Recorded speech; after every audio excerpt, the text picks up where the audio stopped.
So I just saw Glass. Ironically enough, there's actually not that much of Mr. Glass, but he's the title of the movie, and it's and Samuel L. Jackson. It's sort of like a reverse Godzilla 2014 in which they had Bryan Cranston in the first part, in pretty much the first third, and they kill him off. But yeah, so that should be your first clue. But he is in a good portion of the later half of the film, so technically it's not false advertising. So yeah, Glass. This is the finale to the eastrail 177 trilogy by m.night Shyamalan. And this is going to be the final movie in the franchise, but Shyamalan has stated that he might do a fourth film if an idea comes to him, essentially. So, what is the plot of the movie? The plot is that it takes place a couple weeks after the events of Split. David Dunn is chasing after Kevin Wendell Crumb's The Horde, and in the movie, David Dunn goes by the term The Overseer, and he's chasing him down. Meanwhile, they are being held captive in a mental institution by a mysterious woman named Dr. Ellie Stapler, played by Sarah Paulson, and tries to convince them that these superhuman abilities are nothing more but delusions of grandeur. But little do they know, something bigger is at foot. This should go without saying, but this is going to be a spoiler-filled review. If you have not seen Glass, or anything, if you haven't seen this movie yet, tune out now. I'm going to give you 10 seconds to tune out now so you won't be spoiled by the movie. Okay? 10, 9, 8, 7, 6, 5, 4, 3, 2, 1. Is everybody good? Okay, cool. So, what I find interesting about this movie is the fact that I do feel like the first 2/3 are solid. When it starts off strong. This feels like the sequel to Unbreakable, and I do feel like that they're able to mix in the elements of Split okay. They do a good job trying to mix in those elements. But I do feel like that the third act kind of falls apart. It's a bit anticlimactic. Basically, so the whole idea is that they're supposed to head to the tallest building in Philadelphia, and that's where the big fight's gonna happen.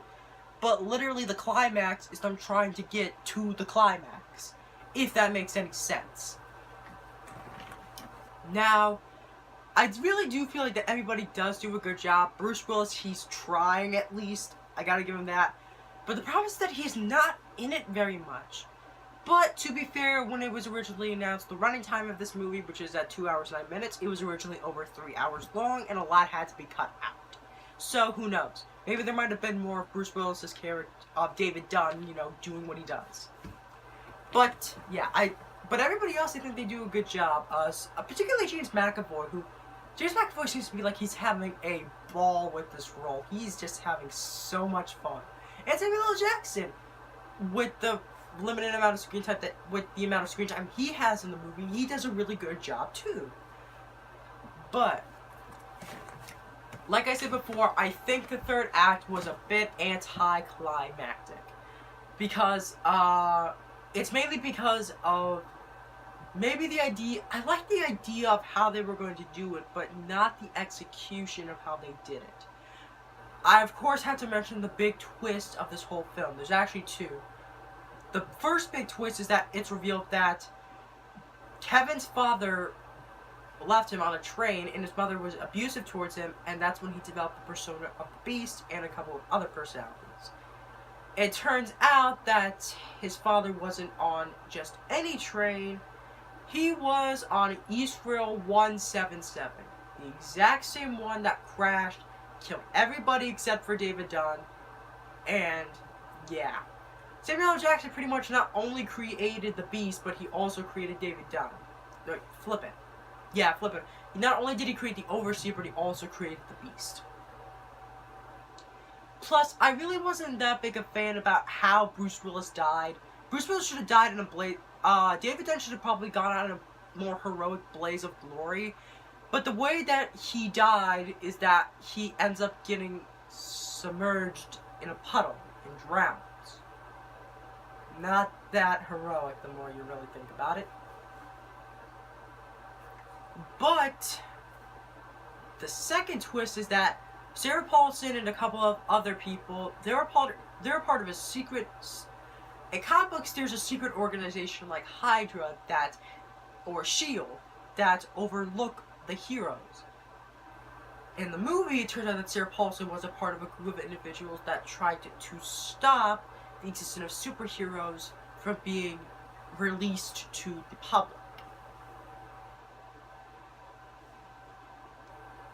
But, in the end, her plan failed because, as it turns out, Mr. Glass, while he was busy doing a ton of stuff, while he was busy pretty much planning out their escape, he pretty much hacked into the security cameras to make sure that the footage would be broadcasted, live stream, would pretty much be broadcasted and sent to his mother, Joseph Dunn, David's son.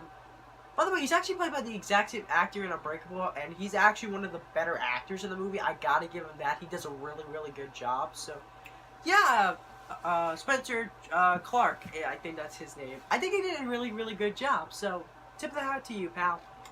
And Casey Cook, who was one of the only survivors of the Beast's attack. And eventually the information gets leaked out to the world, people become aware of superheroes, and Elijah's mother says that this is just the beginning of a universe. Okay. That seems nice. What else is there to talk about? If I were to describe this movie, it's sort of like if X-Men met 12 Monkeys. Now, hear me out. The X-Men part comes into play because they're ordinary people who gain these abilities out of the blue and they try and live their ordinary lives with these abilities.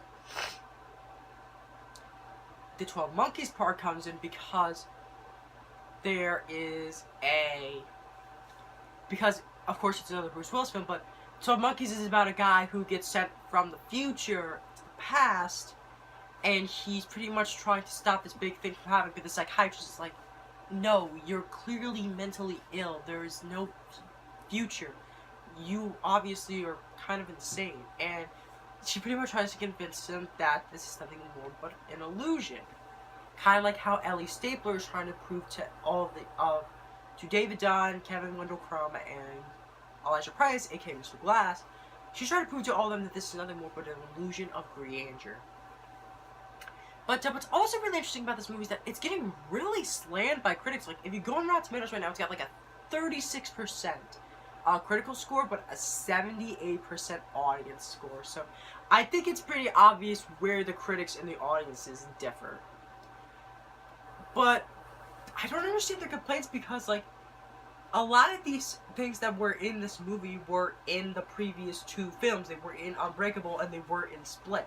It's essentially like when the first Rush Hour came out, critics loved it, but they hated the sequels because of the exact same reasons why they loved the first one. What? That doesn't make any sense. So, yeah. Glass is definitely a very interesting movie, to say the least, because,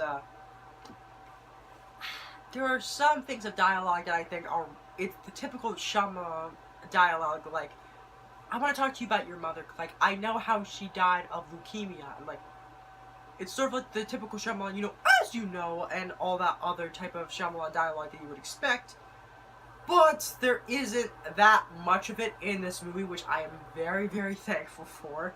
And this was actually the first M.Night Shyamalan film I ever saw in a theater, and this was, of course, the first of the trilogy that I saw in a theater, because I'm pretty sure I wasn't even conceived when Unbreakable came out, and when Split came out, I'm pretty sure the fact that I was about 12, turning 13 around that, no wait, I was about 11 going on 12 when that came out, and my guess the fact that I probably wouldn't have I wouldn't have seen it either way, because, it's supposed to be built as a horror film, and my mom really isn't that big of a horror fan, as she'll tell you. Pretty much when she was younger, her grandpa pretty much just let her watch whatever she wanted, so she watched the Nightmare on Elm Street films, the Friday the 13th films, the Chucky films, Pet Sematary, Tremors, Children of the Corn for some reason. Mom, I know that you're watching this video, but seriously, Children of the Corn? Really? Oh, and speaking of Pet Sematary, they're going to be doing that remake of Pet Sematary that's going to be coming out in April. So and it's going to be released 30 years after the original came out. So very interesting.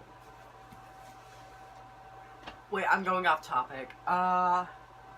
So overall score, I think maybe I'd give Glass like maybe in the range of a 6 to 7, maybe. It's really hard for me to process this movie right now because there were so many things in which they lived up to expectations and other things that I was a bit disappointed on. So I'm not entirely too sure what to give it. I know I just started doing this, but I've been watching movies for so long now that I've seen so many movies, and it's been over the course of like 2 years at this point. So yeah, I honestly do not know what to give it. I definitely give it maybe in the range of a 6 to 7, maybe. Maybe I'd give it a 6.5 because I do think it is a good movie. I do think it is really good. The performances were nice. James McAvoy does a great job. Very underrated actor. But I felt the climax was a bit underwhelming. So, but what Samuel.l Jackson has to say, the fact that that wasn't the original ending that they were going to do, maybe, but because of what pretty much happened over the course of the in between the time it made to make the movie, like the Me Too movement and the Harvey Weinstein allegations, maybe something changed. Like maybe they were gonna fight at that big power plant. Maybe maybe David Dunn would have gone out in a bigger blaze of glory than just drowning in a puddle like a wuss. I'm sorry, but that's just a pathetic way to die. Shyamalan, you could have come up with so much more better than this. So, yeah, overall I thought the film was good, thought the climax was a bit underwhelming, but overall, I've been saying that a lot, so, yeah, pretty much, I think it's a good movie. You probably could, I pretty much say that this is worth the price of admission just for James McAvoy's performance, because it's amazing how he's able just to switch between these personalities, and how he's able to do it pretty convincingly, oddly enough. And out of all the 24 different personalities that you see, you only see 20. 4 of them actually got cut out of the movie. Like, Shyamalan wanted to film all 24, but they only were able to show 20. So, yeah, there's that. So, yeah, very interesting superhero movie to start off the year. I am really looking forward to those other superhero movies too. Like, I'm very interested to see what Captain Marvel brings to the table. Shazam, I might see Dark Phoenix and Hellboy, but there really isn't that big push for me to go see those movies at all. There's of course Endgame that's going to be coming out sometime in April. There's of course going to be Spider-Man Far From Home that's also going to be coming out. There's also that Joaquin Phoenix Joker movie. I may or may not see that, but yeah, this is a very interesting year so far, and I'm interested to see what the other movies that I'm going to review are going to be like. So, yeah. This was my review of Glass. Check out the movie for yourself. Don't listen to the critics, because, yeah, I pretty much don't agree with the critics anyway, so I don't even listen to Rotten Tomatoes anymore. Just, who cares?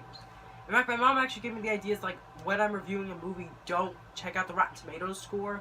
Like, do your review, and as you're doing the review, maybe you could be able to check out the Rotten Tomatoes score. So there's that. So yeah, that pretty much concludes my review of Glass. I hope you guys enjoyed it, and until next time, stay gold.